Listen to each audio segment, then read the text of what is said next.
Hola, buenas noches. Es un gusto estar aquí y más de verdad tener aquí a alguien muy especial para nosotros que nos va a hablar del arte y la ciencia de los desacuerdos productivos.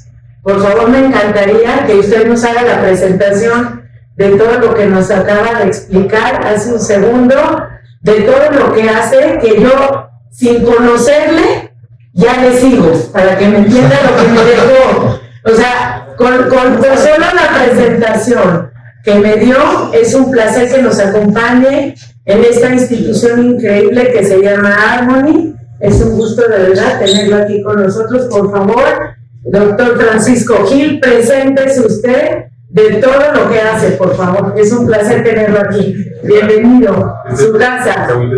Sí, claro, por favor. Eddie. Chamos. Gracias a usted.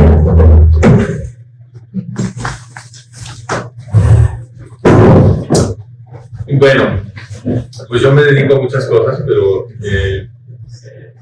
fundamentalmente soy antropólogo. Tengo un doctorado en antropología de la Universidad de California en Los Ángeles, pero también soy psicólogo. Enseñé 7 años en el Departamento de Psicología de la Universidad de Pensilvania. Y soy historiador. Tengo más de 20 años dedicado al estudio de la historia de Occidente, sobre todo enfocado en la experiencia del pueblo judío y de la influencia del pueblo judío en los procesos políticos occidentales. Y curiosamente, terminé empleado en el ITAM, en la Escuela de Negocios, donde estuve enseñando comportamiento organizacional, que es una combinación de antropología y psicología, pues tiene algo de sentido. Y mientras estuve ahí, me pidieron que enseñara negociación.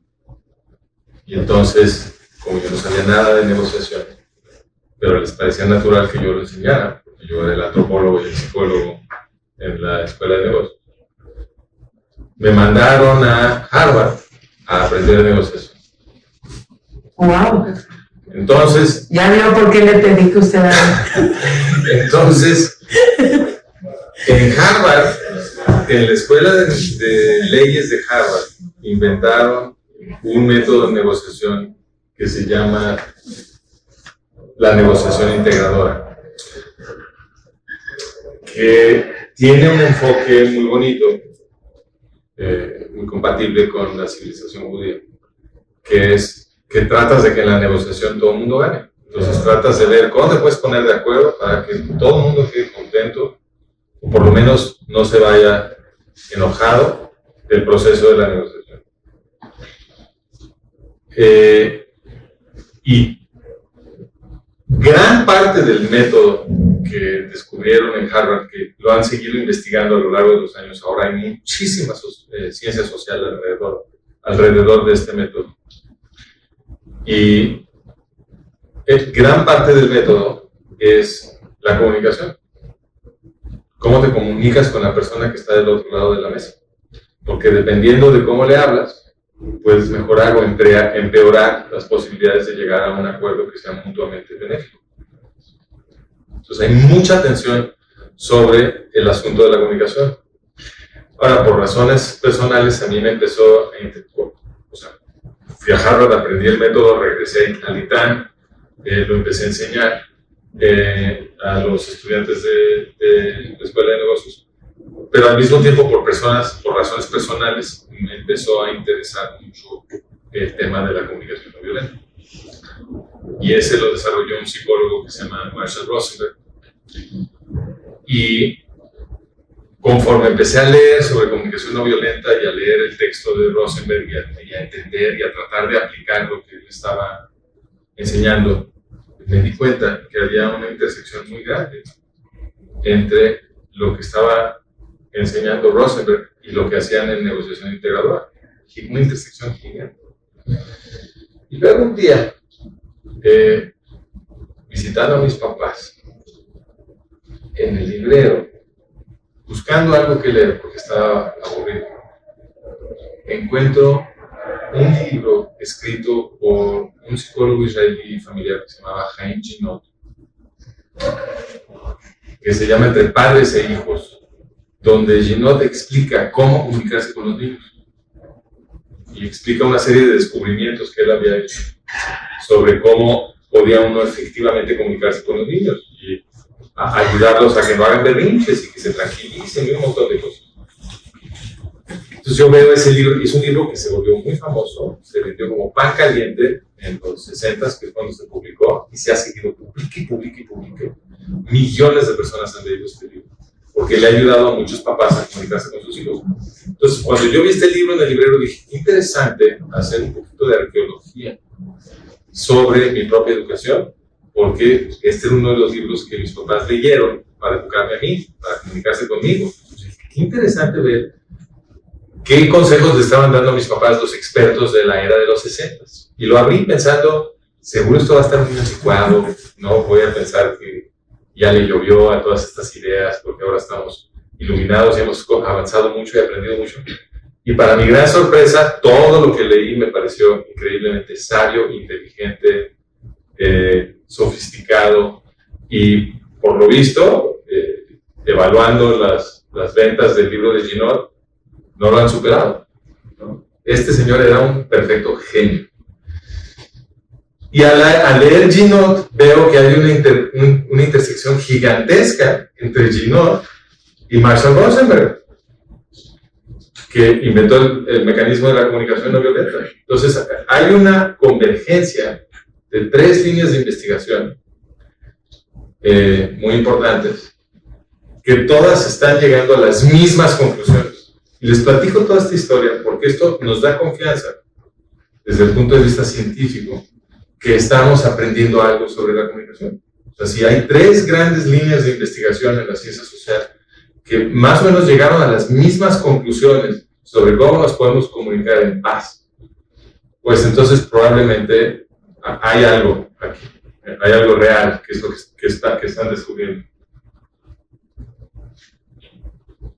¿Cómo dijo que se llama el libro, perdón? El libro se llama Entre Padres e Hijos. Ahorita te lo voy a poner en pantalla. Ay, gracias. Entonces, esta de hecho no es la presentación que yo les quiero enseñar.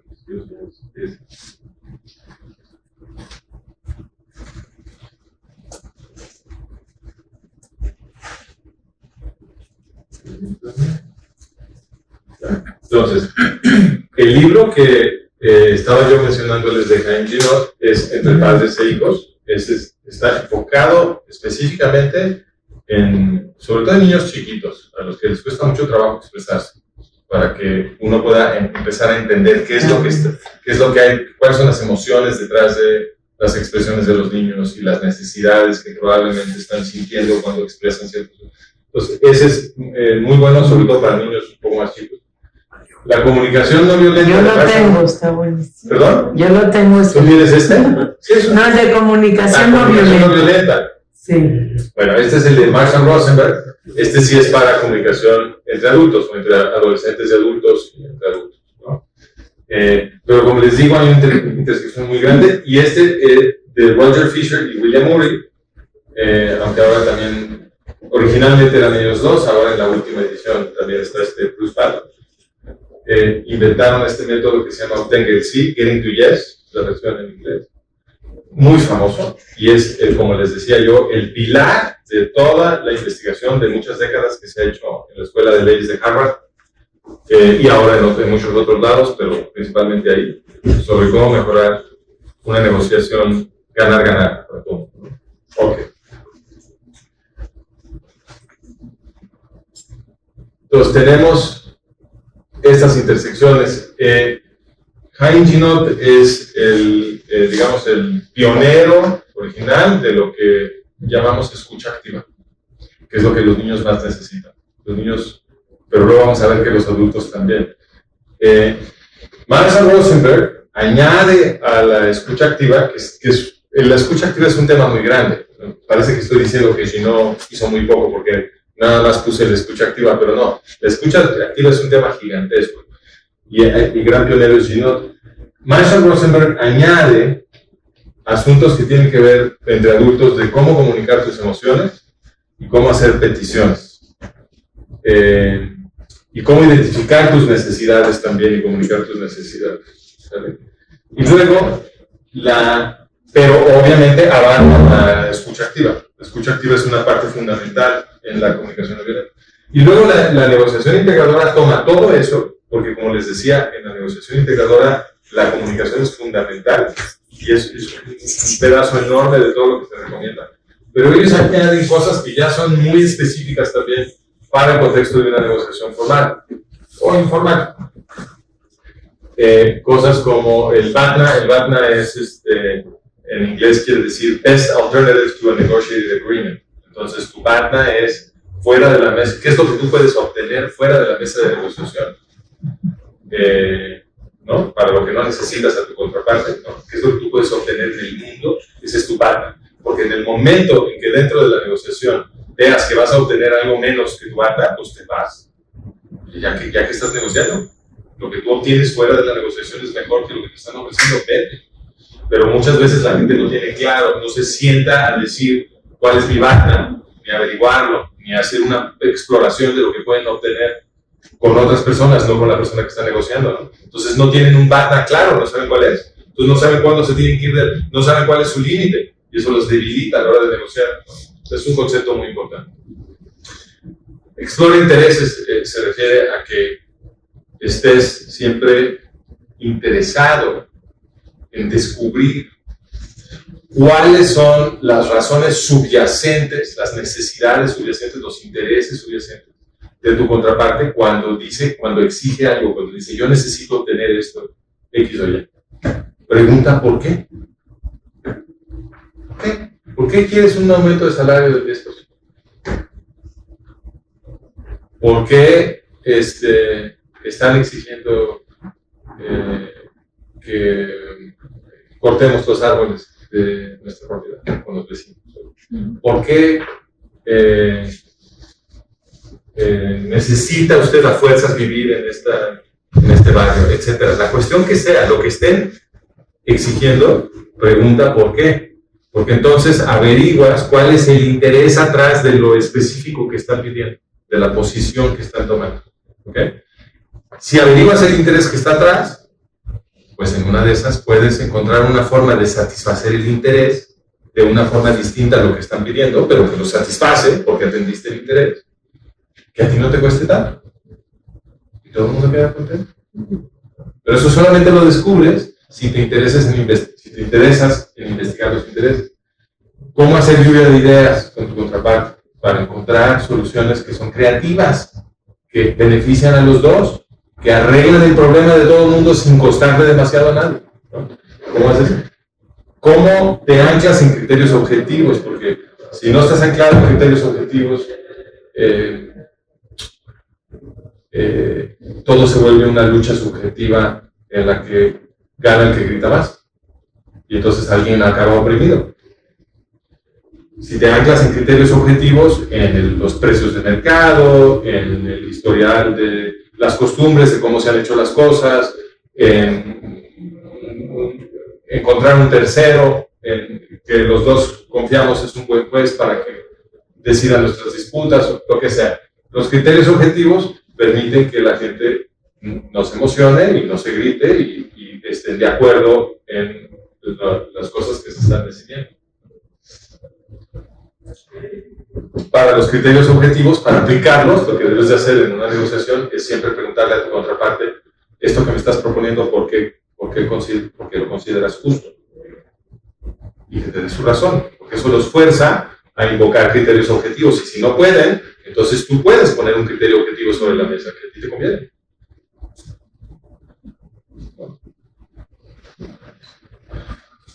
Hoy, por ejemplo, tuve que negociar el precio de una clase. Y entonces, esto no me había sucedido. Todavía yo estoy dando cursos. Y pues me he estado volviendo más caro. Si la gente quiere comprar mi tiempo, porque pues, la gente está viniendo mis cursos. Y entonces, pues, ir a dar una platiquita por ahí, ya no me conviene tanto como abrir otro curso. Entonces dije, híjole, pues a ver, déjame te calculo lo que cueste una clase, ¿no? Y entonces dije, bueno, pues yo ahorita estoy dando cursos de 5 sesiones, cada sesión es de 2 horas, entonces en total son 10 horas, y normalmente tiene mi mínimo son como de 20 alumnos para que funcione, y entonces yo termino ganando tanto. Entonces dije, bueno, entonces eso quiere decir que por una clase yo gano X. Dije, pues eso es lo que yo tengo que ganar. Entonces, si tú quieres organizar un grupo para que les dé una sola clase, pues tiene que ser esta cantidad, porque eso es lo que yo normalmente gano en una clase. Ah, perfecto, todo fue un razonamiento de criterios objetivos. Entonces, no, la gente no se revela eso es razonable, estás dándole algo tangible, ¿no? La justicia de la cual se puede evaluar. Ok, bueno, pues esto es como el universo de lo que estamos hablando aquí, ¿no? Y el centro de todo esto es la pregunta: ¿cómo podemos convertir diferencias de opinión en desacuerdos productivos? ¿Okay?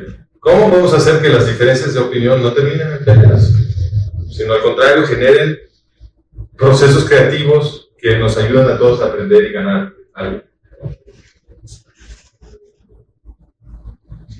Y según un libro que nos gusta mucho a mí y a mi mujer, hay 3 ingredientes fundamentales cuando queremos mejorar las posibilidades de que un desacuerdo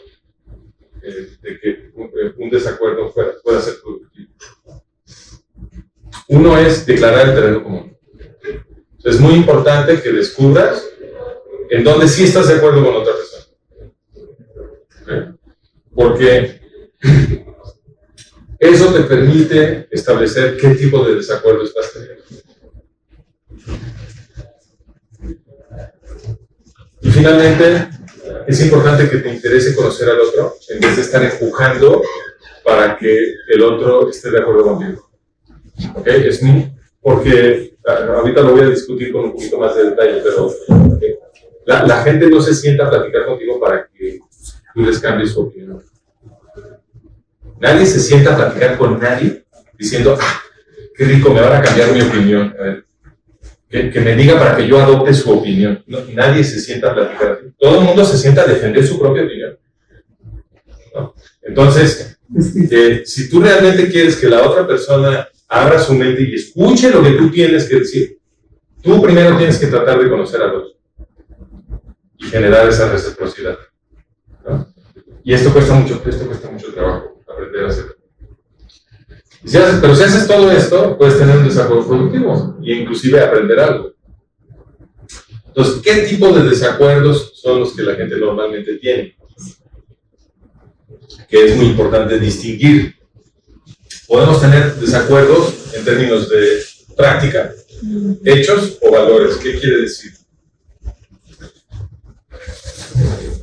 Los desacuerdos de práctica tienen que ver con qué pensamos que conviene hacer, ¿no? Pues podemos estar de acuerdo sobre los valores y lo que es importante y lo que pasó y todo, pero no estamos seguros cuál es la política que hay que aplicar, ¿no? Ese es un desacuerdo sobre práctica. También podemos tener un desacuerdo sobre los hechos. ¿Qué pasó? No, pues yo creo que pasó esto, yo creo que pasó el otro, etc. O podemos tener un desacuerdo sobre lo que nos parece importante y significativo. Cuando no estamos de acuerdo en esto, realmente no vale la pena tener una conversación. O tenemos que tener una conversación sobre qué valores queremos adoptar, pero realmente los desacuerdos productivos están en la zona en donde hay un valor en común, ¿no? Cuando no hay un valor en común, o sea, eso es lo que la gente me viene a preguntar sobre el conflicto árabe-israelí que tenemos ahorita todo el mundo en la cabeza. Ahorita ya está circulando mi primer artículo sobre esta nueva guerra. Si lo quieren leer después se los mando, pero hay una creencia muy extendida que en el conflicto árabe-israelí, por ejemplo, Hamas, etcétera, Fatah, que el problema es que la gente no ha aprendido a comunicarse. Entonces hay todos estos grupúsculos que tratan de reunir a algunos árabes palestinos y algunos israelíes para que hablen y a ver si la gente de a pie se puede poner de acuerdo para que esto burbujee hacia arriba y entonces todo el mundo se pueda poner de acuerdo y encontrar una solución diplomática. Hay mucha actividad de este tipo porque hay esta creencia de que el problema es que no hemos aprendido a hablar.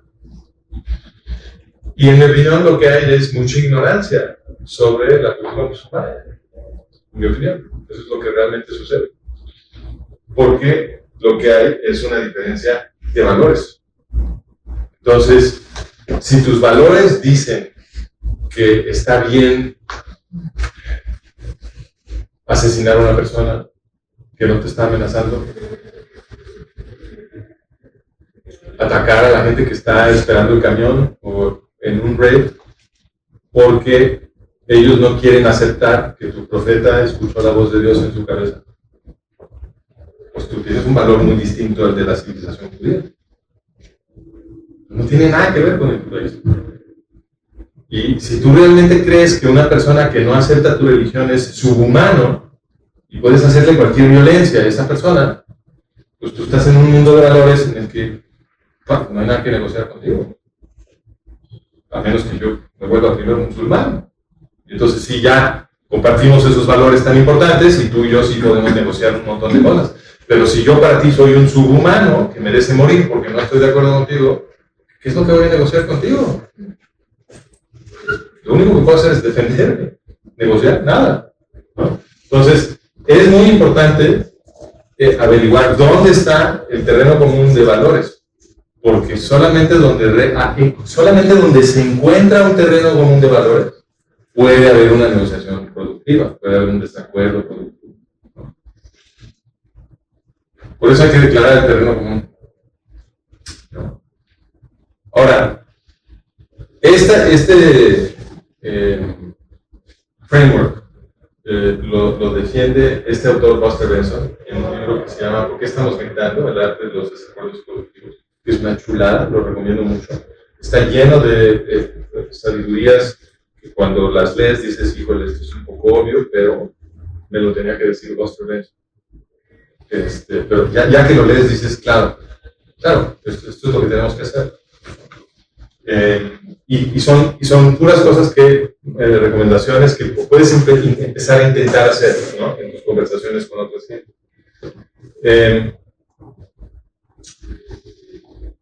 Entonces, establecer qué tipo de desacuerdo estamos teniendo, si es de práctica, de hechos o de valores, es justo lo que nos permite ver si tenemos un terreno común o no. Y cuando hacemos esto, estamos saliendo de la conversación a la metaconversación. ¿Okay? Estamos teniendo una reflexión sobre lo que estamos haciendo en conversación con la otra persona. Y eso es muy difícil. Es muy difícil brincar a la metaconversación. ¿Por qué? Porque la observación es muy difícil en general. O sea, casi todo el tiempo lo que estamos haciendo es actuar como robots, apegados a nuestras emociones, casi dominados por nuestras emociones, ¿no? Buscando una salida para las mismas, ¿no? Y lo que normalmente no estamos haciendo es brincar para arriba y decir, hijo, estoy sintiendo esta emoción. ¿Debo de hacerte caso? ¿O es legítima mi emoción? ¿Me desquito ahorita o mejor pienso tantito? ¿Cuál es la causa de mi emoción? ¿Cuál es la necesidad que yo tengo que no está siendo satisfecha porque me estoy sintiendo? Eso es raro. Normalmente lo que hacemos es sentimos de emoción, sentimos que hay algo que podemos hacer para sentirnos un poquito mejor o menos mal, y vamos y lo hacemos como animales, porque somos animales. Brincar a la observación, a la conciencia, cuesta trabajo. Por eso hay tradiciones milenarias que han descubierto técnicas que se enseñan con trabajo para que la gente adquiera la habilidad de brincar al estado de la observación, al estado de la conciencia. Las tenemos en Oriente, las tenemos en Occidente, distintos tipos de técnicas. Los judíos lo hacen mucho a través de texto. En India se inventó la técnica de la yoga, de la meditación, etc. Se desarrolló mucho en Tibet. Pero esta idea, esta Es que es cognición. Estado nunca vas a poder hacerlo si no. Exacto, pero repito, no es fácil brincar a este estado. No, claro. Entonces, cuando estamos enganchados emocionalmente con otra persona porque tenemos un desacuerdo de algo que es muy importante para nosotros, etcétera, como sin duda les está empezando a suceder, porque hay mucha gente que tiene opiniones que pueden resultarnos ofensivas sobre lo que está pasando ahorita en Israel, muchas basadas en una ignorancia profunda de la realidad política y geopolítica de Oriente Medio, ¿no?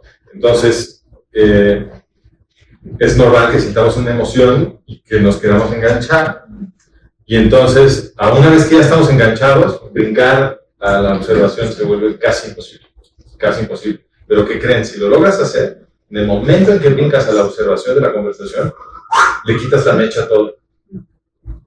De pronto le dices a la otra persona, oye, ¿qué estamos haciendo? Oye, sí, de verdad, ¿qué estamos haciendo? Todos nos calman. Si vamos a observar, ¿por qué nos estamos gritando? Esa pregunta, oye, ¿por qué nos estamos gritando? Oye, sí, calmémonos. Eso es brincar a la observación, ¿no? Pero cuesta trabajo porque queremos estar aquí, queremos convencer al otro. Nos enganchamos con esta idea de que, deja ver, pienso el argumento que le voy a dar y me va a decir que soy un genio, que tengo razón, que ya lo convencí. Eso nunca pasa. ¿Por qué creemos que la siguiente cosa que se nos va a ocurrir va a transformar la mente de la persona que tenemos enfrente si nuestra experiencia personal nunca ha sucedido? Eso nunca pasa, ¿no? Entonces, por ahí han escuchado ustedes el dicho muy famoso que se lo atribuyen a Einstein, pero es casi seguro que no lo dijo él. Pero, ¿cómo va? Cosas diferentes. No, hacer lo mismo una y otra vez y esperar siempre un resultado diferente es la definición de la locura, ¿no? Pues tiene mucha razón el dicho ese, ¿no? Lo haya dicho Einstein o no, es muy sabio, ¿no? Entonces todos estamos locos, ¿vale? Todos estamos locos, porque siempre que nos enganchamos con otra persona en una discusión, creemos realmente que hay una probabilidad de que le vamos a decir algo que nos va a decir, sí, cierto, tienes razón, cuando el otro está igual de enganchado que yo. Y creemos esto cada vez porque cada vez lo hacemos, nos enganchamos, tratamos de convencer, estamos totalmente enfocados en convencer al otro. Y nunca nos ha pasado que los convenzamos. ¿Por qué creemos que lo vamos a hacer? Estamos locos, ¿no? Entonces hay que tratar de volvernos un poco más cuerdos.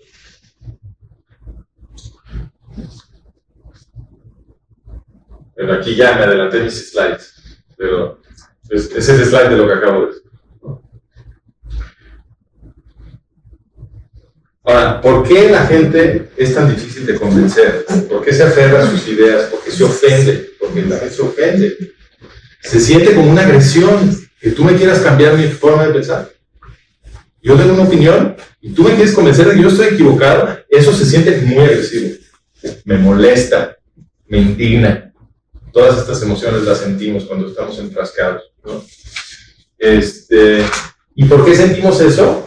Porque cambiar mi opinión es socialmente peligroso. Mis opiniones no son simplemente opiniones, son banderas sociales. Entonces, cambiar de opinión, cambiar de bandera social, me puede costar mi comunidad. Porque para ser un miembro in good standing, es decir, un miembro aceptable a los demás, en mi comunidad, yo tengo que sostener y publicar ciertas ideas. Esto le pasa a todos los seres humanos. Todos sentimos esta presión, ¿no? Entonces, cuando alguien te está tratando de cambiar tu opinión, aunque sea inconscientemente, te estás preocupando de las consecuencias sociales que podría tener que esta persona te convenza.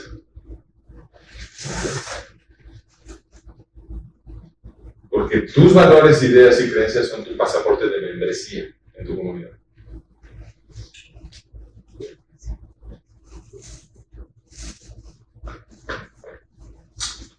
Entonces, la preocupación es que si yo cambio mi manera de pensar, me pudiera yo estar autoexpulsando de mi tribu. ¿Okay?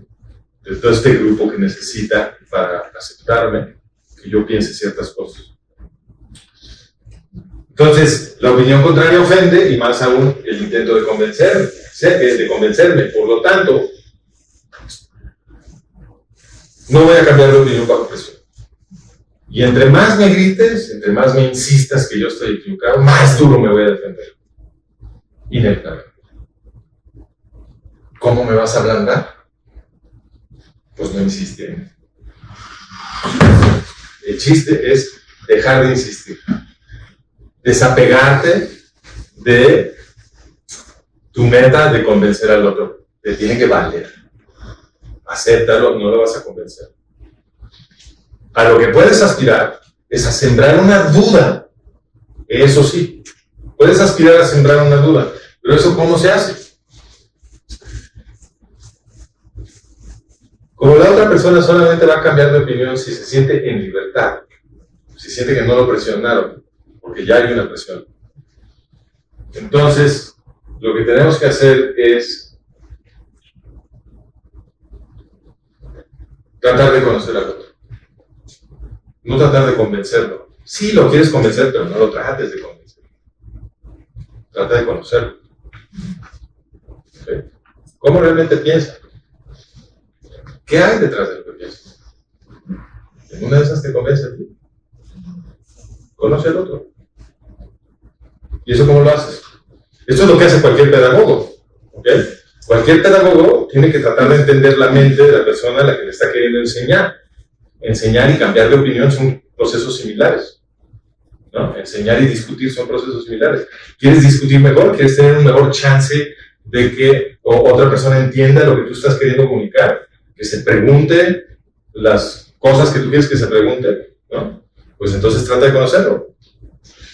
Y conocemos al otro con escucha activa. Entonces, el principio de toda la comunicación que nos lleva a los círculos de refuerzo de paz y nos aleja de los círculos de refuerzo de violencia es que nos comprometamos a escuchar. Súper difícil, porque lo que queremos hacer es expresarnos. ¿Cierto? Todos tenemos cosas importantes que decir, nuestras opiniones son muy valiosas, las tenemos súper bien pensadas, tenemos unos argumentos a favor súper chidos, y queremos que otros los oigan. Por eso para los profes en clase es un peligro darle el micrófono a cualquier alumno, porque se avientan unos discursos de 1 hora, man. ¿Y a qué hora regresas a dar clase? ¿No? Todo el mundo se quiere expresar. ¿No? Es natural. Los antropólogos descubrimos esto cuando vamos a campo, porque los antropólogos nos dedicamos a entrevistar gente. Entonces tú vas al campo, ¿no? Y estás en una comunidad extranjera y te imaginas primero que esto va a ser difícil. Es muy fácil. Todo el mundo quiere hablar. Todo el mundo quiere hablar de sí mismo y de su cultura y de su país. Y todo el mundo quiere que alguien los escuche. ¿No? Lo que es bien difícil es escuchar. Y esto requiere hacer preguntas en vez de afirmaciones. Pues no le puedes estar diciendo a la otra persona lo que tú estás seguro que es cierto. Lo que tienes que hacer es hacerle una pregunta. Entonces alguien te dice, por ejemplo, regresando al contexto que ahora nos preocupa, alguien te dice algo que parece implicar o que dice explícitamente que los israelíes que fueron asesinados en sus casas y en la parada de camión se lo merecían, que porque Israel supuestamente oprimía a los pobrecitos palestinos jamás, etc. Algún argumento de ese tipo. Y te va a doler, lo vas a sentir. Pero en vez de afirmar algo, porque cualquier cosa que tú afirmes, una persona que piensa así no lo va a oír. ¿A qué le afirmas? Mejor pregúntale. Oye, entonces, si te entiendo bien, y esto que estoy haciendo es parafraseo, es una técnica fundamental de la escucha activa, es que agarras lo que dijo la otra persona y lo pones en tus propias palabras y lo regresas. Y al regresarlo, le demuestras a la otra persona que la has escuchado. Y la otra persona siente así rico, porque nunca nadie ha sido escuchado. Entonces, cuando tú le demuestras a la persona con la que estás hablando que escuchaste lo que dijo tan bien, que lo puedes poner en tus propias palabras y regresárselo, la otra persona inmediatamente siente una deuda emocional contigo. Ay, qué rico platicar con esta persona. Y cambia su disposición. Por eso es tan poderosa la escucha activa. Entonces tú en vez de decirle a esta persona, no, pero es que estás mal porque tú no entiendes, que tú y empiezas a acusar, las acusaciones, las etiquetas, los diagnósticos. Estas son los tropezones canónicos de la comunicación violenta. Ahí empieza la comunicación violenta porque nadie quiere ser juzgado, ni criticado, ni etiquetado, ni diagnosticado. Nadie. Entonces, en el momento que tú haces eso, la otra persona ya se está defendiendo, ya nadie se está escuchando, ya se acabó todo. Lo único que sigue son gritos y luego quizá algo peor. Entonces, mejor pregunta. Entonces, esta persona te dice, sí, es que se lo merecen porque mira nada más cómo tratan a los pobres palestinos. Y entonces tú le dices, déjame entender lo que estás diciendo. Entonces, dices que se lo merecen, entonces te estás refiriendo a la abuelita que estaba empujando su carrito de súper en la calle. ¿Ella merecía que la balacearan en la calle? O, perdón, los bebés en el kibutz que les cortaron sus cabezas. Si te entendí bien, estás diciendo, no, espérame, no. Ahí se van a echar para atrás. Ya no te tuviste que llegar. Les hiciste una pregunta muy bien escogida. ¿Te fijas? Ya no te peleaste. Y la otra persona ahora está a la defensiva. Receptiva a lo que vas a decir. Oye, es que fíjate que yo no creo que este comportamiento es consistente con lo que tú estás diciendo. O sea, me parece contradictorio que esta gente diga que está peleando por la libertad y está matando gente inocente. Ya puedes empezar a tener una discusión. Pero es gracias a que les hiciste una pregunta, a que te interesaste en establecer exactamente qué es lo que sí piensan, ¿no? Y puedes hacerlo en secuencia. Les dices, oye, entonces no crees que esos bebés se lo merecían, ni la abuelita, ni... Ok. Pero entonces, ¿quién sí se lo merece? ¿Quién sí se lo merece? Que lo maten en la calle. No, nadie. Okay. Entonces me dijiste que se lo merecen. No, bueno, lo que estoy diciendo es que los árabes en Gaza están muy oprimidos. Bueno, pues estamos de acuerdo en eso. ¿Qué crees? No estamos en desacuerdo. Están oprimidos. Pero es que una cosa no se conecta con la otra. La pregunta es: ¿quién nos oprime? No, pues Israel, que no sé qué. Entonces tú has de pensar que Israel está gobernando a los árabes en Gaza, ¿cierto? Pues claro, pues Israel está... claro. Pues ya entendió por qué crees que esto es una reacción a cómo Israel trata a esta gente. Pero mira, lo podemos ver en internet. Y te metes en internet y les enseñas la página del Disengagement de 2005. Entonces ellos pueden ver que desde 2005 Israel no tiene nada que ver con Gaza. No gobierna esa gente. No sabía. Entonces ya el otro te puede decir, no sabía. ¿Por qué? Porque no le has gritado. Lo único que hiciste fue hacerle preguntas. ¿Ves? Y está aprendiendo algo. Ahora está apenado de las pendejadas que dijo, perdón, que se quedó grabado. ¿No? Pero, ¿ven la diferencia? Ahora, esto, cuando lo explicas, cuando alguien lo escucha explicado, dices, claro, qué brillante, es que claro, sí, perfecto. Y la primera vez que lo trates de hacer, la vas a regar. Súper difícil esto. ¿Ok? Bien. ¿Qué tal? Todo bien coordinado, Sergio. Ahora, como les decía, el pionero de esto es Chaim Ginott. Por supuesto, un producto de la civilización judía. Ahora, aquí no hay ninguna coincidencia. Los que están inventando cómo hablar con la paz son los judíos. Chaim Ginott, el psicólogo israelí, explicaba que hay dos ejes fundamentales para comunicarte con los niños. Efectivamente. Uno es que los papás controlan sus emociones. Claro, los papás son los adultos, ¿no? Y el otro es que los papás investigan las emociones de sus niños. Esa es la parte de la... Entonces, ¿qué quiere decir que los papás controlan sus emociones? Pues,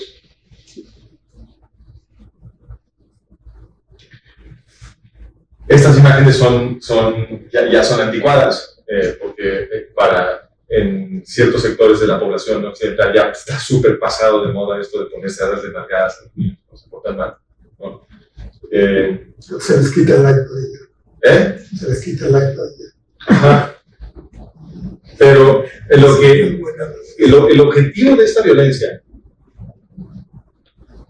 que antes era tan común y que iba mucho más allá en muchos casos de una nalgada,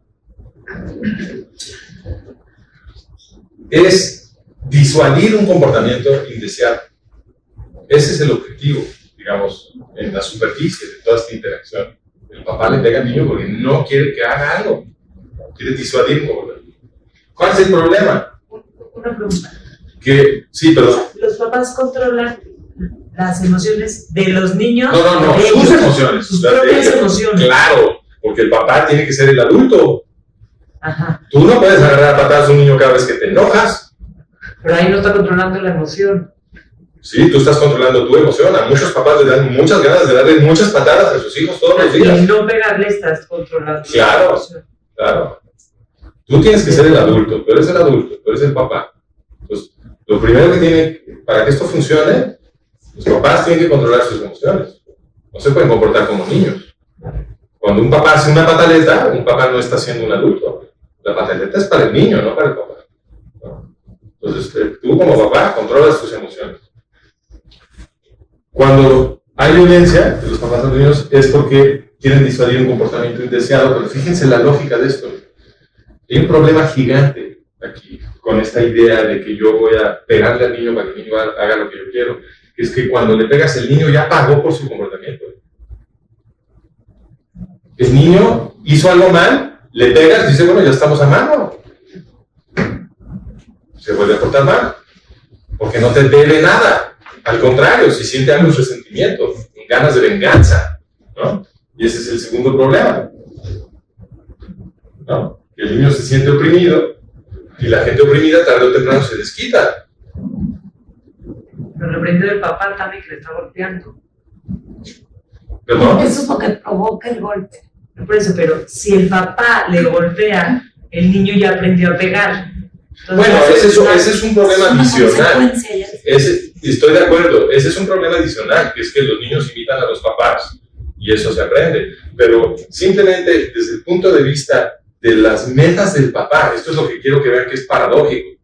El papá quisiera cambiar el comportamiento del niño. La estrategia es le voy a pegar. ¿Cuál es el problema? Le pegas y el niño dice, ya pagué por mi comportamiento, ya no le debo nada. Al contrario, me siento oprimido y como le chocó este comportamiento, lo voy a volver a hacer. ¿No? Entonces, la meta era disuadir el comportamiento y lo que se logra es reforzar el comportamiento.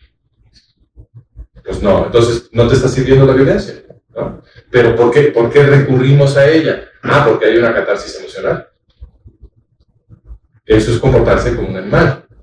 Estoy sintiendo una emoción, entonces le voy a pegar para sacar todo este vapor que traigo aquí a presión, lo quiero sacar, entonces le voy a pegar y yo sentir una catarsis, ¿no?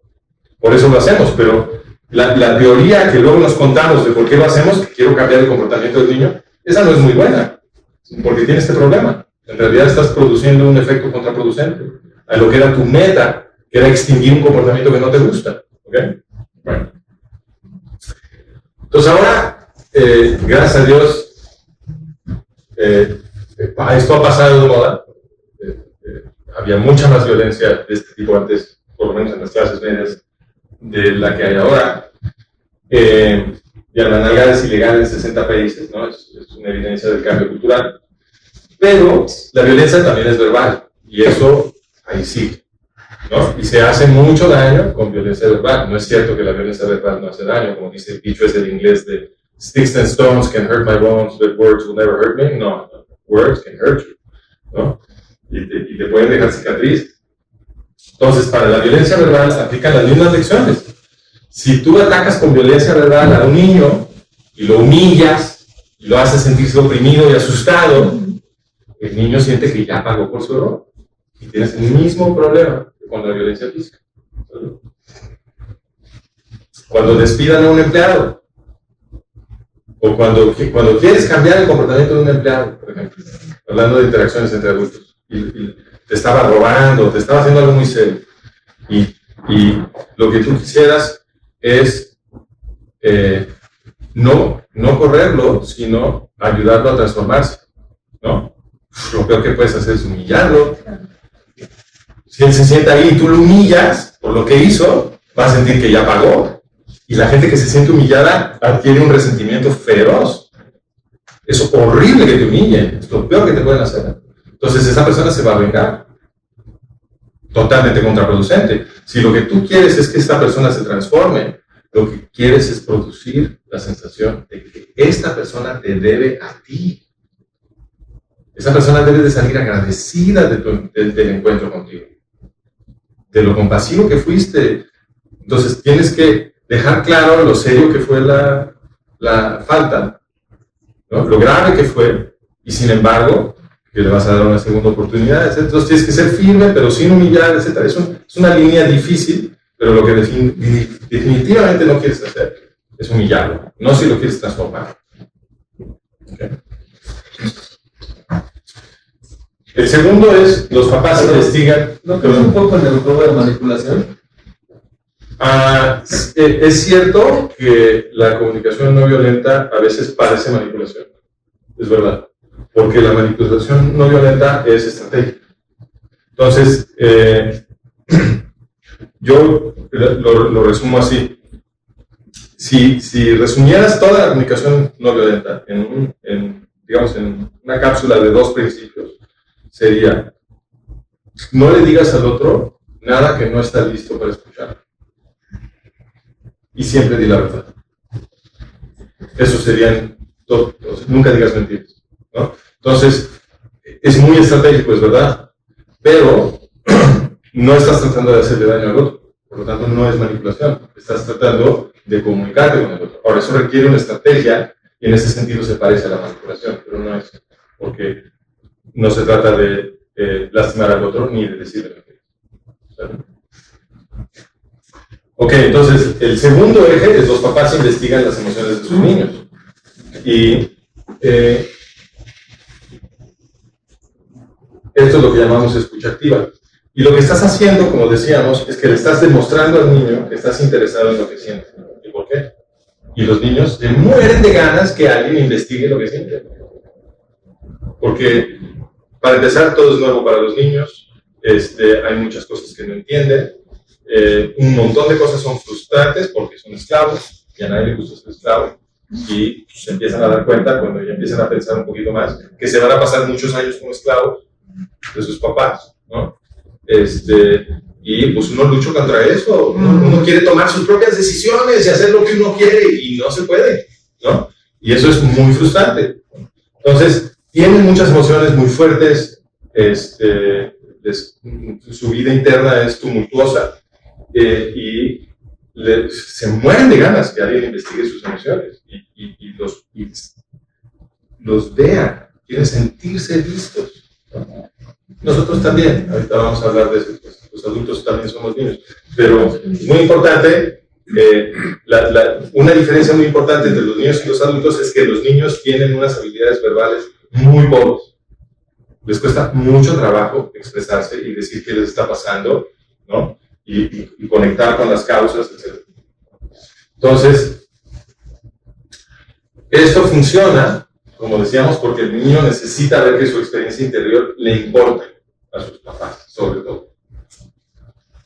Y lo perciben como, Haim Ginott lo llama una caricia cognitiva, ¿no? Que es un poco lo que yo les estaba diciendo antes, cuando tú tomas lo que alguien más dijo y se lo regresas con tus propias palabras, sienten así súper rico porque alguien los escuchó, ¿no? Esto es lo que siente el niño cuando el papá va a investigar su emoción, su vida interna. Entonces, ay, qué rico que alguien me está tratando de entender. Y esto produce reciprocidad. Eso es lo que realmente quieres como papá. Lo que quieres como papá es la cooperación de tu niño en el proceso de socializarlo. Si tienes que estar luchando todo el tiempo, híjole, vas a acabar agotado todos los días y además con ganas de asesinar a tu niño, ¿no?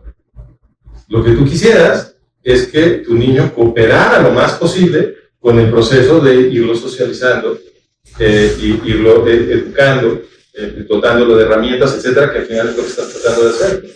Entonces, cuando el niño siente una emoción y tú lo investigas, esto produce la reciprocidad que te permite iniciar esos procesos de cooperación. Y entonces, ya que les diste la caricia cognitiva, con esa reciprocidad que estimulas, el niño ya puede escuchar y negociar contigo en paz cualquier cosa que tú quieras negociar con ellos. Porque todas las interacciones con los niños prácticamente son negociaciones, ¿no? Ahora, como me adelanté un poquito, claro, los adultos somos niños de cuerpo grande. Se nos hace grande el cuerpo, pero nuestra vida emocional, en muchos sentidos, para casi todo el mundo, se queda menos desarrollada de lo que quisiéramos que fuera el ideal de un adulto. Y eso es normal, porque pues tampoco no tiene nada de raro que queramos que alguien nos vea y que nos escuche y que conozca nuestra vida interior y le dé importancia. O sea, eso se llama amor, todos queremos amor. Este es Marshall Rosenberg, un santo de nuestro mundo moderno, un hombre lindísimo, increíble. Recomiendo que vayan a YouTube a buscar. Hay muchos videos de sus workshops, de sus talleres que hacía enseñando comunicación no violenta. Y es una cosa hermosa escucharlo y verlo interactuar con sus alumnos, escuchar sus consejos. Este libro que les recomiendo que lean, Comunicación no violenta. Y aquí lo que tenemos, lo que les voy a dar ahora son unos algoritmos. Estos los trabajamos, por supuesto, con mucho más detalle en mis cursos, pero es bueno tener por lo menos como marco de referencia los algoritmos que ahorita les voy a dar. Como les decía, el origen y centro de toda la comunicación no violenta y la negociación integradora es la escucha activa. Y la escucha activa se dice fácil, pero son un montón de cosas. Es 100% atención. O sea, te están diciendo algo y tú estás escuchando lo que te están diciendo. No estás pensando en la mortalidad del cangrejo, ni a qué horas vas a llegar a tu casa, ni la tarea que te dejaron, ni ay, ya me dio hambre. No. Esto nos pasa, sobre todo a los hombres, ¿no? Las novias y las esposas se desesperan mucho con nosotros porque nos están diciendo un montón de cosas y nosotros estamos haciendo como que escuchamos y ya nos fuimos al partido y a lo que me dijo mi amigo José y de pronto, ¿qué? Y decimos una tontería y se dan cuenta que no estábamos escuchando y ya estamos en una pelea, ¿no?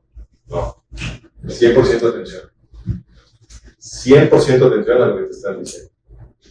Parafrasear esta idea de que recibo lo que me dijeron, lo regreso con mis propias palabras, demuestro que escuché, ¿no?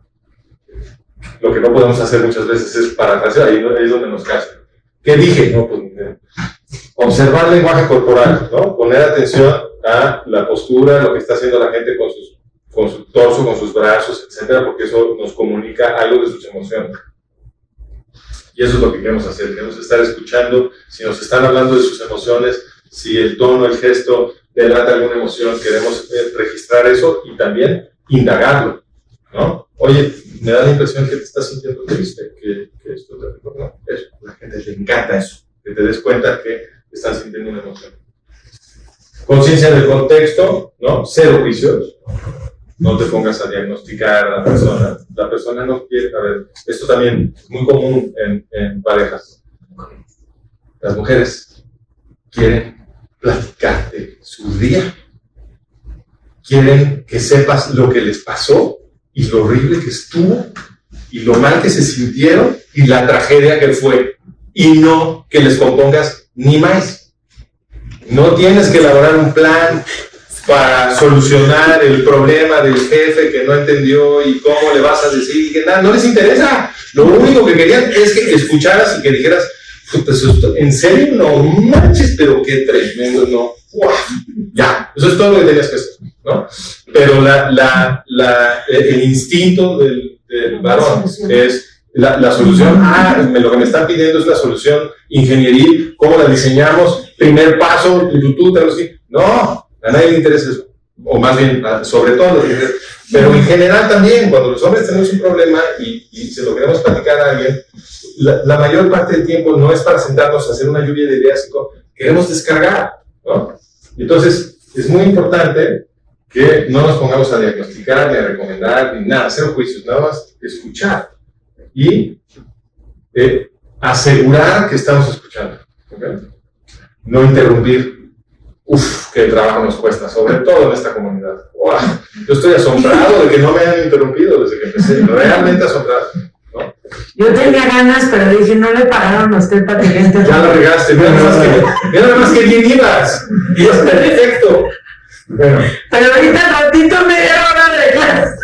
No, pero es súper cierto. Esta es una comunidad en la que todo el mundo habla al mismo tiempo, ¿no? Sí, Yo he dado muchas clases en la comunidad.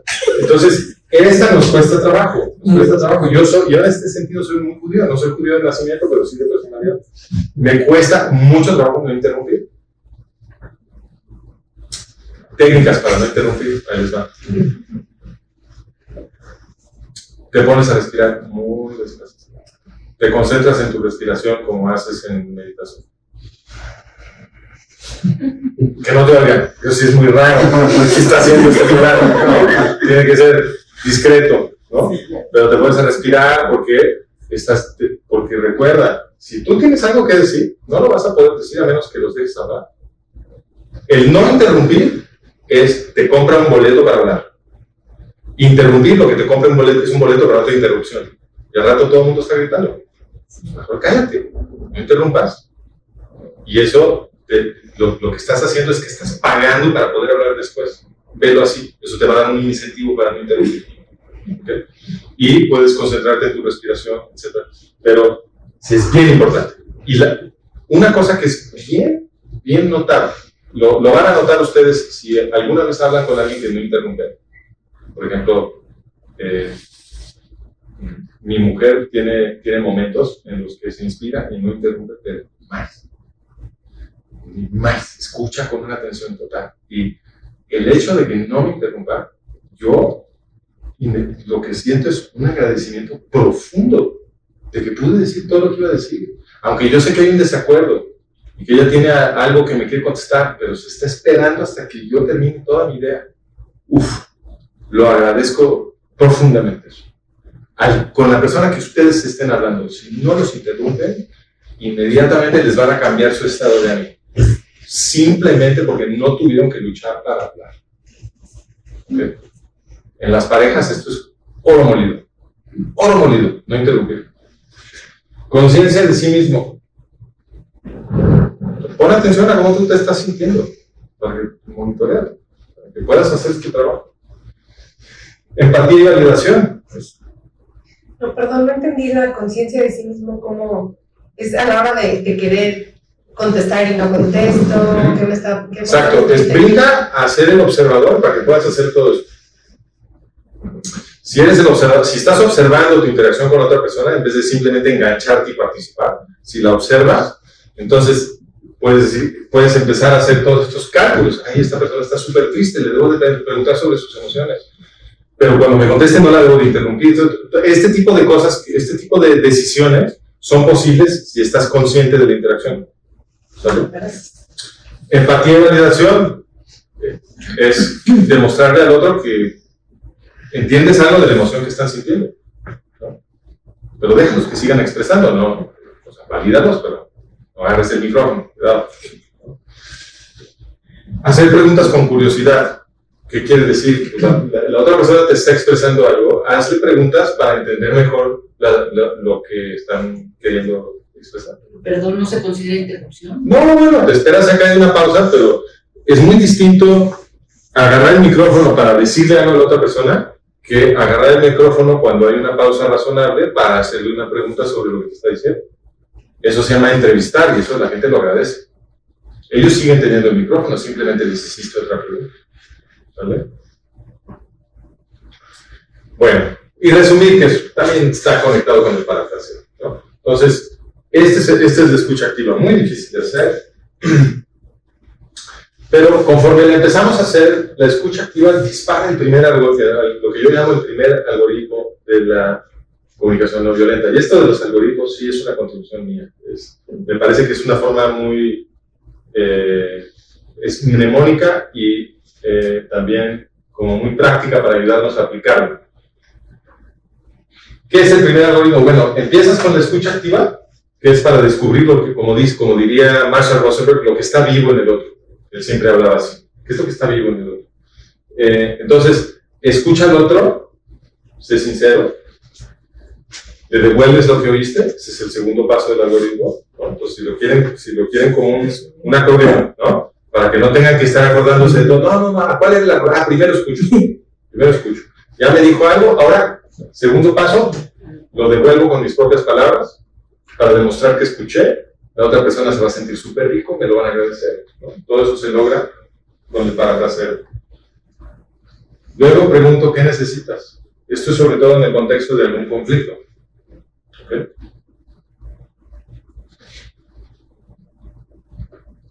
Y a través de este proceso, obtienes reciprocidad. Sí. Cuando le preguntas qué necesita y le quitas responsabilidad, ¿haces que adquiera responsabilidad o lo vuelves una víctima? La importancia de preguntar qué necesita tiene que ver con investigar las causas de las emociones que está viviendo la otra persona. Entonces, por ejemplo, si yo entro a la cocina, en mi casa, y está el espagueti aventado en la pared, salsa de jitomate por todos lados, un montón de papeles y los trastes sin lavar, no, todo un caos, me puedo poner furioso. Esa es mi emoción. Estoy furioso. A mí me gusta que la cocina esté buscando a los muchachos. ¿O fuiste a buscar a los muchachos? No, bueno, pero yo vivo en una casa en la que normalmente la cocina la tenemos que limpiar mi mujer. Entonces, con la que me enojaría sería con mi mujer, que tenemos estándares distintos de lo que es un nivel aceptable de mugre, ¿no? Y esto pasa en todos los matrimonios. Esto lo decía Marshall Rosenberg en sus talleres, decía, en todos los matrimonios del mundo, sin excepción, esta es una regla del matrimonio, tenemos que se juntó una persona que es un loco de la limpieza con un slob, ¿no? Siempre pasa, siempre, en todos. Entonces, bueno, entonces si yo entro a la cocina y yo veo eso, me pongo furioso, me puedo poner a gritar. ¿Qué es lo que necesito? No, ¿qué es lo que yo necesito para no estar furioso? Darme la vuelta y irme. No, Que la cocina esté limpia. Esa es mi necesidad. Mi necesidad es que la cocina esté limpia. ¿Okay? Entonces, cuando estás teniendo un conflicto con una persona y ellos te están diciendo cuáles son sus emociones y tú estás escuchando y estás parafraseando para demostrarles que entendiste lo que te están comunicando y luego les preguntas qué necesitan, ellos pueden ver que tienes una disposición de ayudarlos a que no se sientan mal, porque les estás preguntando qué necesitan para ver si se los puedes dar. Y eso genera reciprocidad.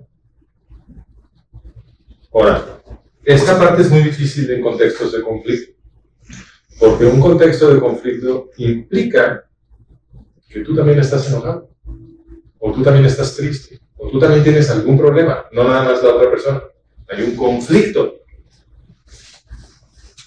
Pero no podemos tener comunicación no violenta si al menos una de las dos personas elige hacer comunicación no violenta.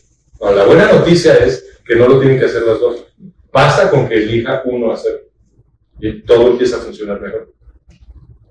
Pero sí necesitamos que una persona lo haga. Y entonces, si tú te quieres comprometer con la comunicación no violenta, tienes que entender que cuando estás en un conflicto, te toca a ti hacer esto primero. Ni modo.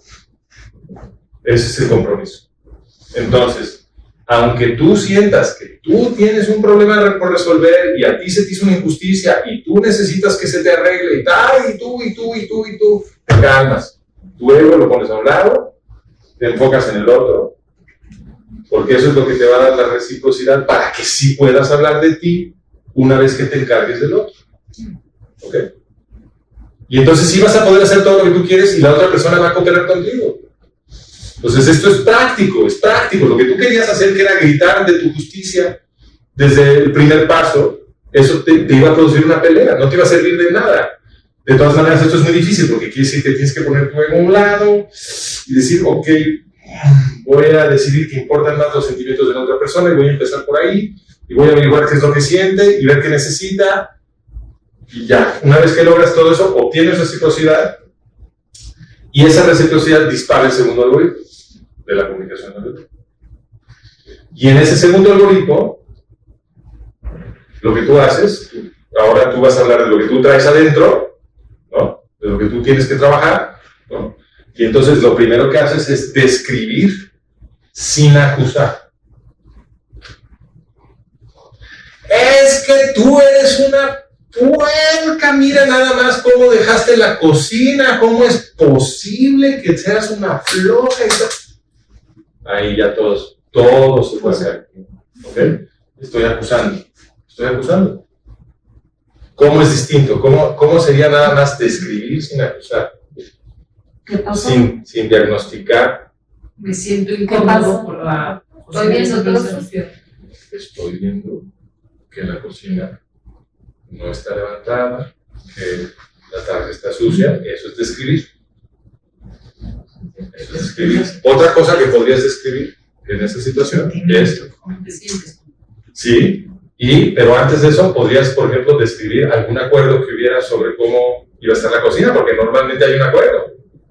Entonces tú puedes decir, teníamos un acuerdo que después de cocinar íbamos a levantar en los siguientes 30 minutos, no tenía que ser, si estoy inventando un acuerdo, ¿no? Entonces puedes decir, y estoy viendo que pasaron 2 horas y la cocina sigue sucia. O sea, sigues describiendo, no has hecho más que describir. Son hechos. Es objetivo. Nadie se puede ofender legítimamente con una descripción. La cocina sí está sucia, sí había un acuerdo, sí pasaron 2 horas. El que sí se ofende o está muy resentido, trae ya. No, hay gente que se ofende de cualquier cosa, pero cuando tú describes en vez de acusar, la probabilidad de que la persona reaccione con ofensa baja muchísimo, ¿no? ¿Por qué? Porque no es legítimo. Se pueden ofender, pero ya no es legítimo. Entonces la probabilidad de que lo hagan baja muchísimo. En cambio, cuando los acusas y los diagnosticas y los criticas, pues tienen toda la justificación del mundo de ponerse furiosos. Eso es lo que van a sentir, ¿no? Una pregunta, perdón. Sí. Al momento de que nosotros tenemos un acuerdo y no lo cumplió mi esposa, por decir un ejemplo, automáticamente la estoy acusando. Sin decírselo directamente, pero la estoy acusando que no cumplió mi acuerdo.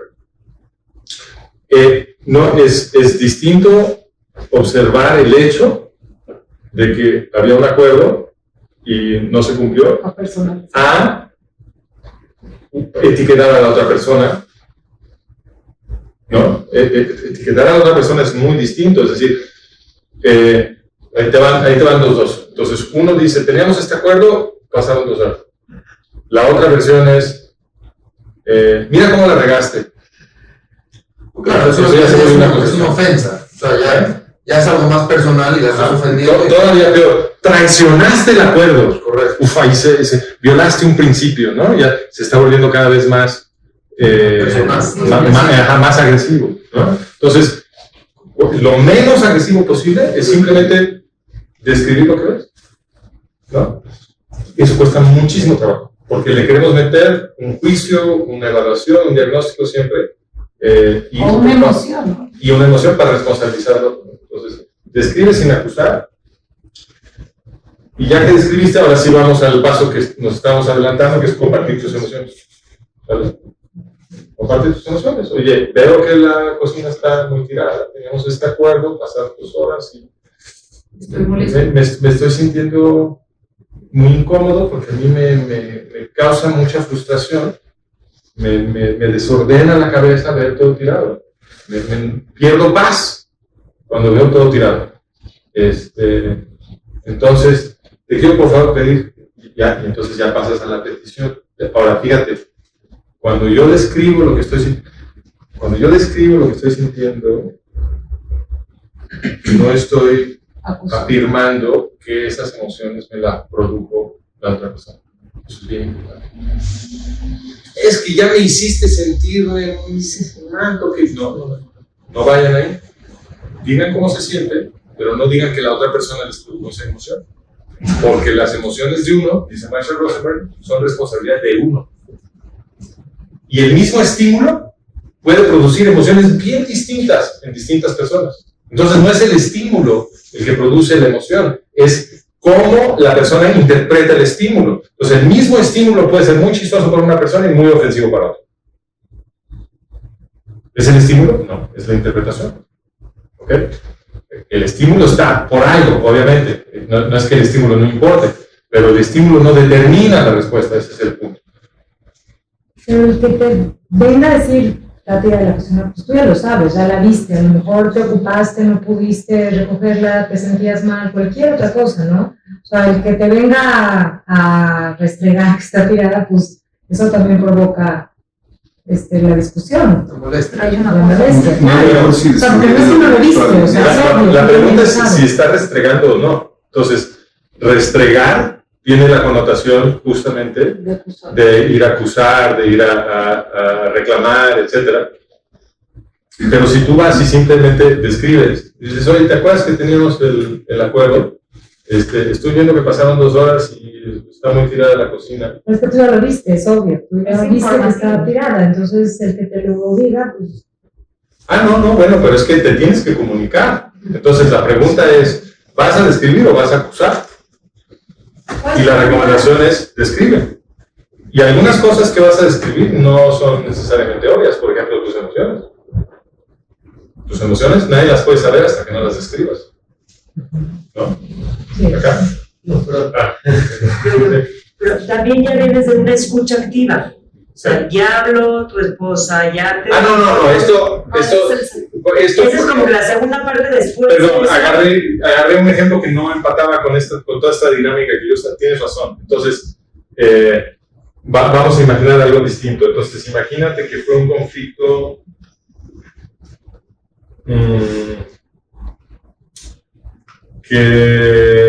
conflicto sobre cómo disciplinar al niño. Y entonces se pelearon sobre... hay una diferencia de opinión muy fuerte sobre cuál era la política correcta, ¿no? Y entonces los dos están muy enojados. Papá y mamá, los dos están muy enojados. Y entonces tú sientes que ella te trató de una forma que no estaba bien y ella también siente que tú hiciste algo que no está bien. Y entonces los dos sienten que se tiene que hablar, están muy enojados. Ambos sienten que a mí me maltrataron, ¿no? Entonces, en esa situación, primero escuchaste lo que tenía que decir la otra persona, obtuviste tu reciprocidad, ¿no? Y ahora sí, tú, ya que la otra persona ya dijo lo que siente y lo que necesita, y tú le dices, bueno, pues yo puedo tratar de hacer X y Y para que no te sientas así, La otra persona está sintiendo mucha reciprocidad, ¿no? Y que bien me trataste, que bueno, y entonces tú dices, ahora yo te quiero decir cómo me siento yo. Pues claro, dime. Claro, ¿no? Ya te quieren escuchar, claro, ya te encargaste de ellos. Pues ahora sí ya empiezas a escribir sin acusar con qué es lo que tú ves como un problema, compartes tus emociones, ¿no? Y explicas tus necesidades. Esta parte es súper importante. ¿Por qué? Porque cuando tú explicas tus necesidades, tú le estás comunicando al otro que tú te responsabilizas de tus emociones. Entonces, si yo le digo a la otra persona,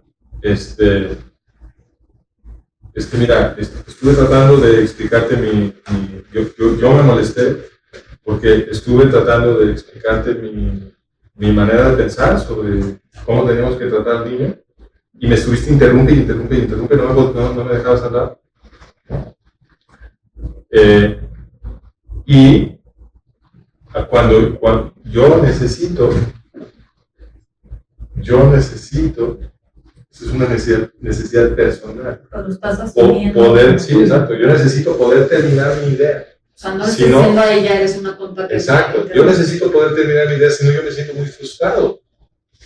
Entonces te voy a pedir, por favor, ya pasas a la petición, que me ayudes dejándome terminar mis ideas para que yo no me sienta frustrado. Yo entiendo que tú quieres hablar, pero yo necesito poder terminar mi idea, si no me quedo muy tenso.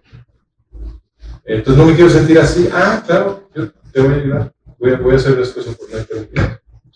una vez que tú ya no acusaste a la otra persona te puede ver. Puede compadecerse de ti porque no se está defendiendo de un ataque. Cuando la gente se está defendiendo de un ataque no te puede ver. Entonces, si tú no los acusas, ¿no? Si yo entro a la cocina y digo, eres una puerca, si no hago eso, si simplemente digo, híjole, es que yo tengo una necesidad de orden bárbara. Yo sé que no es la tuya, pero yo necesito ver las cosas limpias. Entonces, porque pues, soy medio toc, ¿no? Entonces yo tengo esa necesidad, y cuando veo la cocina toda tirada, me siento, me desequilibra por completo el día, me frustra, etc. Entonces, échame la mano, vamos a hacer, claro, porque no la ataqué, no se está defendiendo, entonces ella puede ver que yo tengo un dolor, que atrás de ese dolor hay una necesidad, ¿no? ¿Y qué se puede hacer para negociar algo para que yo cumpla con esa necesidad? Pero muchas veces es un conflicto de un tema que ya ha pasado varias veces. O sea, ¿y cuántas veces va a decir, la pareja, cuántas veces va a decir la necesidad si la otra igual ya sabe la necesidad? Es que los conflictos se repiten una y otra vez porque no hacemos esto. No hacemos esto. O sea, sí tenemos el conflicto una y otra vez, pero lo que pasa es que estamos en un ciclo violento en vez de un ciclo de no violencia. Entonces, ¿qué es el ciclo violento? Tenemos un conflicto y en el conflicto nos maltratamos. Como nos maltratamos, quedamos resentidos, nos vengamos. El conflicto regresa. Nos volvemos a maltratar. Pero no necesariamente, muchas veces, y otra vez porque no dormiste al niño. No. ¿Perdón? O sea, no necesariamente es por algo que no se resolvió. O sea, por ejemplo, otra vez no me hiciste caso, ¿por qué otra vez no me hiciste caso en un tema? Pero eso es acusar. O sea, y otra vez pasa lo mismo, o sea, pero cada vez hay diferentes. A ver, danos la situación que tienes en la cabeza Yo específica. la voy a decir. A ver, venga. Porque si no es una... Uli, ahorita Shalom Bait, Ya empezó la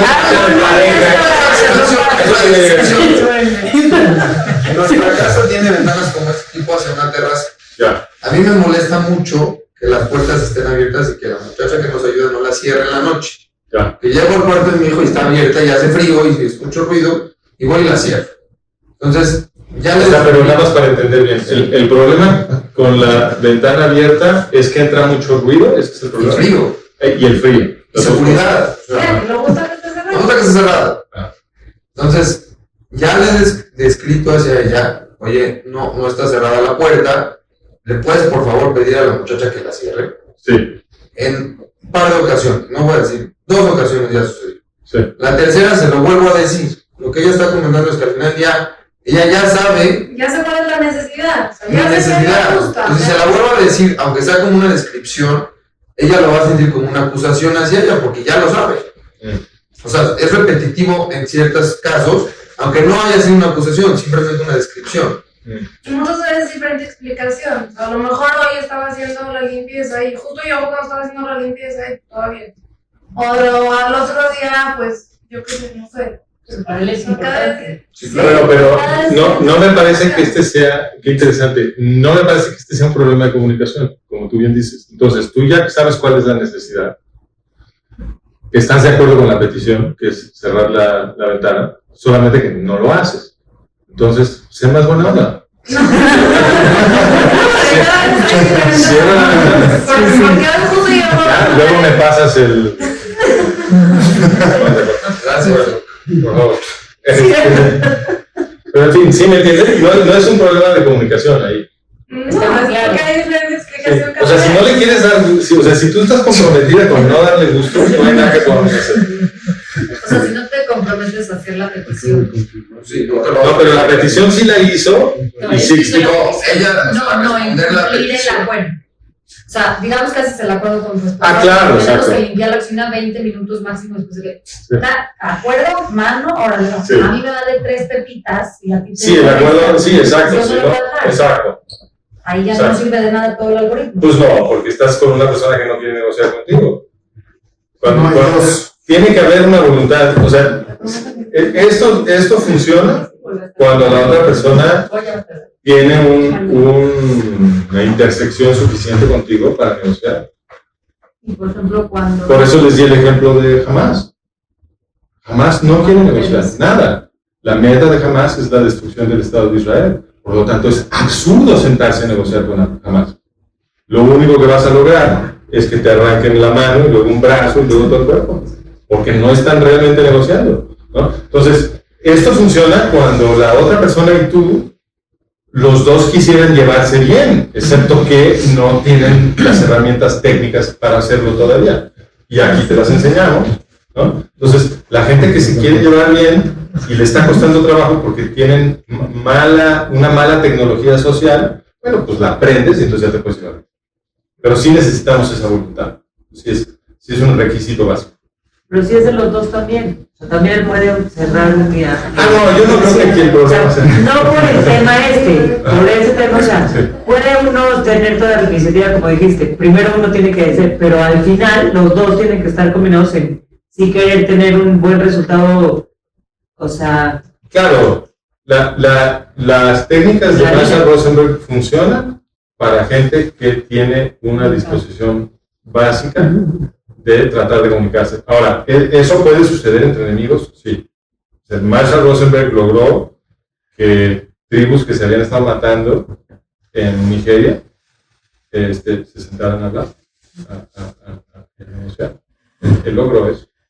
Entonces, yo no estoy diciendo que enemigos nunca pueden beneficiar. Sí, lo pueden hacer, pero primero tienen que decidir que quieren escuchar a Marshall Rosenberg como mío, ¿no? Tiene que haber una disposición mínima de cambiar algo.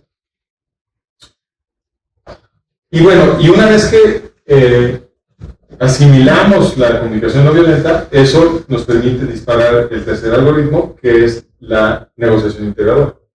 ¿Okay? Y en la negociación integradora aplicas CNV para comunicarte con tu contraparte todo el tiempo. Todo esto que hemos estado diciendo, la escucha activa, el parafraseo, todo eso, lo estás aplicando todo el tiempo para intercambiar información con tu contraparte. ¿Okay? Y eso que produce mucha reciprocidad para seguir intercambiando información en la buena, ¿no? Etcétera. Y te permite investigar los intereses, que son cruciales. Porque la investigación de los intereses es lo que te permite hacer una lluvia de ideas creativas sobre cómo satisfacer esos intereses. Primero los tienes que conocer, ¿no? Y ya conociéndolos, ya puedes generar opciones, ¿no? Puedes hacer esta lluvia de ideas para generar muchas distintas maneras posibles de ponerse de acuerdo y luego escoger la que es mejor para todos. Y establecer una solución ganar-ganar, ¿no? Un acuerdo sobre. ¿Qué es CNV? ¿Perdón? ¿Qué es CNV? Comunicación no violenta, todo lo que dijimos antes. ¿Sí? Bueno, estos son William Murray y Roger Fisher, los descubridores de este método de negociación. Cuando las controversias son sobre causas y hechos, estas recomendaciones de Buster Benson son, creo que las más importantes, ¿no? Porque ahí no necesariamente tiene que haber emociones, aunque muchas veces sí hay, pero quieres realmente estar muy claro en dónde está el desacuerdo, ¿no? Por ejemplo, puedes tener un desacuerdo sobre lo que es cierto y tratar estos desacuerdos con rigor requiere pensamiento crítico científico. O sea, requiere que nos pongamos a investigar qué sí pasó y que tengamos buenos métodos para investigar qué sí pasó. Y esto no es nada más para los científicos, ¿no? Este asunto de cómo comparamos hipótesis contra la evidencia, cómo evaluamos la calidad de la evidencia, cómo escogemos autoridades, expertos, etcétera, para ayudarnos a resolver controversias. Nada de esto es fácil, porque tenemos muchos sesgos cognitivos que nos meten en el pie. Este es un árbol de los sesgos cognitivos que hizo Buster Benson en su página web para espantarte. Entonces son todas las cosas que te van a desviar de como el pensamiento racionalista, ¿no?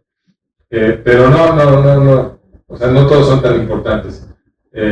Los más importantes son el sesgo de prestigio, el sesgo de confirmación y el sesgo de conformismo.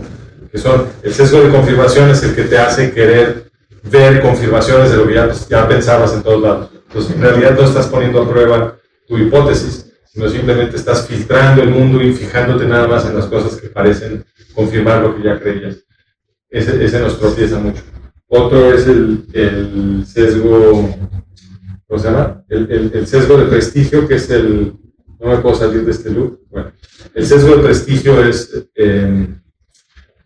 que favorecemos las ideas, los comportamientos, etcétera, de las personas que tienen mucho prestigio, que normalmente es gente que hace algo muy bien, que son star performers en algún ámbito de actividad o de pensamiento que es importante para la comunidad, ¿no? Si hay algún star performer, bueno, entonces las ideas, los hábitos, los comportamientos de esa persona se vuelven muy atractivos y los adoptamos sin realmente evaluarlos. Ese es el sesgo de prestigio. Y luego el sesgo del conformismo es cuando hacemos lo mismo con ideas y comportamientos que se vuelven muy atractivos, no necesariamente porque una persona muy prestigiada los está publicando, sino porque ya se volvieron muy comunes en tu comunidad de referencia, ¿no? Entonces, cuando alguna idea, un comportamiento ya se volvió numéricamente dominante en tu comunidad de referencia, sientes una presión muy fuerte de adoptar, ¿ok? Eso es lo que llamamos el conformismo. Y todo esto milita en contra de realmente evaluar el contenido de tu hipótesis.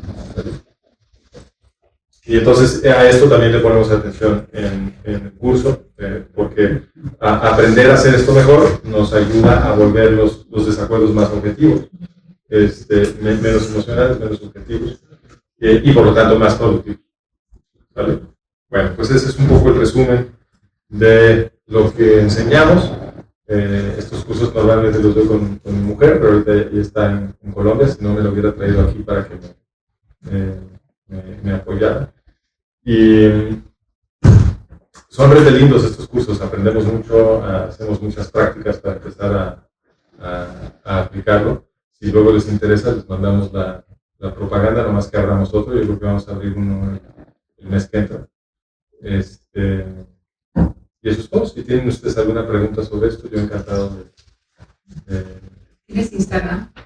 No tengo Instagram, tengo WhatsApp, tengo Twitter, sí, tengo Instagram.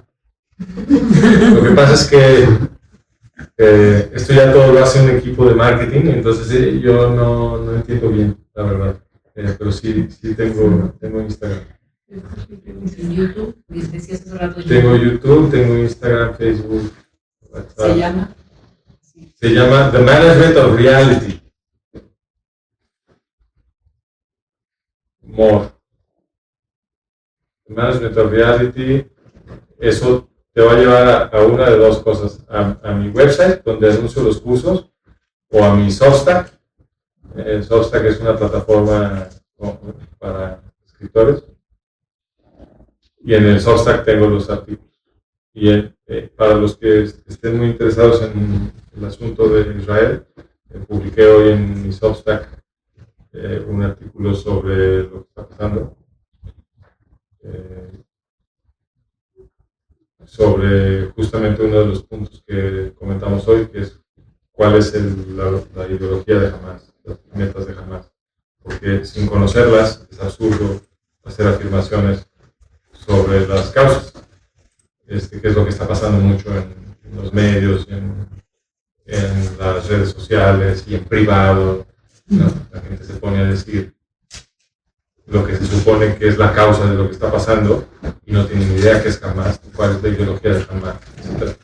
Entonces en mi artículo me esmero en dejar eso claro, dejando que Hamás hable por sí mismo. Cito la constitución de Hamás, donde explican cuáles son su manera de ver el mundo y sus metas, etc. ¿Cómo lo obtuviste esa constitución? Eso es muy fácil, todo está en internet. Hay una página y de hecho, el hecho de que sea tan fácil revela la hipocresía, la maldad realmente de la gente que trabaja en los medios, porque en 2 segundos encuentras la Constitución de Hamas. Si estás interesado en conocer qué es Hamas, o sea, qué están haciendo estos periodistas que no están leyendo la Constitución de Hamas, que hablan de Hamas como si estuvieran en otro planeta. Entonces, sí, es importante, si me hacen el favor de compartirlo, se los voy a agradecer. Es importante que la gente conozca esta información. Pues mándenlo. Se los mando. Ya lo tiene Sara, de hecho. Sí, ya lo tienen. Bueno, ¿no hay más preguntas? Los cursos son